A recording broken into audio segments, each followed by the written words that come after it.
Hi, this is Neil Son Dynasty. Please like, share, and subscribe. Be kind, helpful, and grateful because it's better than being a jerk. And buy yourself some silver and some platinum. They're very, very, very undervalued. And as Lynette Zhang says, you always buy undervalued assets. Makes sense to me. Anyhow, that's not what this is about. This is not about my kitty cats. This is just a quick shorty about Meta. And I hope I don't get a strike for this, so I'm going to give full credit to the New African channel for this report. That's these people right here. They get full credit for this report. Don't give me a strike, YouTube. Do not give me a strike. It came out 44 minutes ago. And let me turn the volume up. International human rights group Amnesty International has accused social media giant Facebook of contributing to violence during the brutal 2-year conflict in Ethiopia's northern Tigray region. According to a report by Amnesty International, Facebook algorithms supercharged the spread of harmful rhetoric and failed to take adequate steps to curb the spread of such rhetoric during the conflict.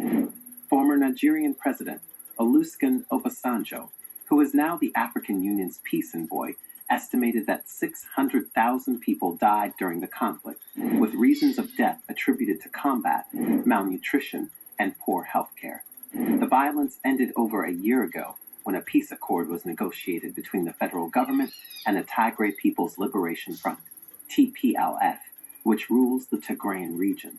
Nonetheless, Ethiopia is still dealing with other crises, including those in the vast Oromia and Amhara areas. Just on a side note, people, Ethiopia is one country, but they've got several different tribes. And that's part of why dealing with Africa in its non-colonial formatted way has always been a problem. Because when you deal with the government, you think you're dealing with the government, but the government doesn't have control of the country. Different tribes have controls of different parts of different countries, not just Ethiopia, but a lot of the countries down there.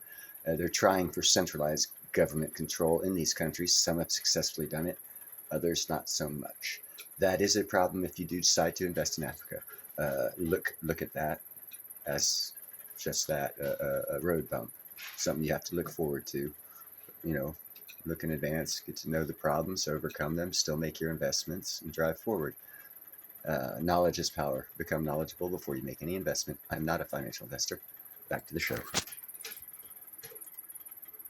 Facebook remains an important source of information for many Ethiopians, but as the struggle between the federal government and its allies and Tigrayan forces raged on, Facebook's apparent participation in spreading hate speech came under increased scrutiny. Facebook spreading hate speech. It can happen in America too, people. Please do not listen to what you see or read on these social media outlets. Do your own research. It's very important. The Amnesty International report stresses Meta's data-hungry business model, which it claims still poses significant dangers to human rights and crisis zones. This is not the first time Facebook has been accused of promoting anti-Tigrayan propaganda. Meta is currently being sued for failing to address hazardous content, with 2 petitioners requesting damages totaling more than $1.5 billion. Amnesty's inquiry included a study of internal Meta documents, including correspondence received from 2019 to 2022. According to the rights group, Meta failed to adopt necessary measures despite repeated warnings and a history of contributing to violence in other countries.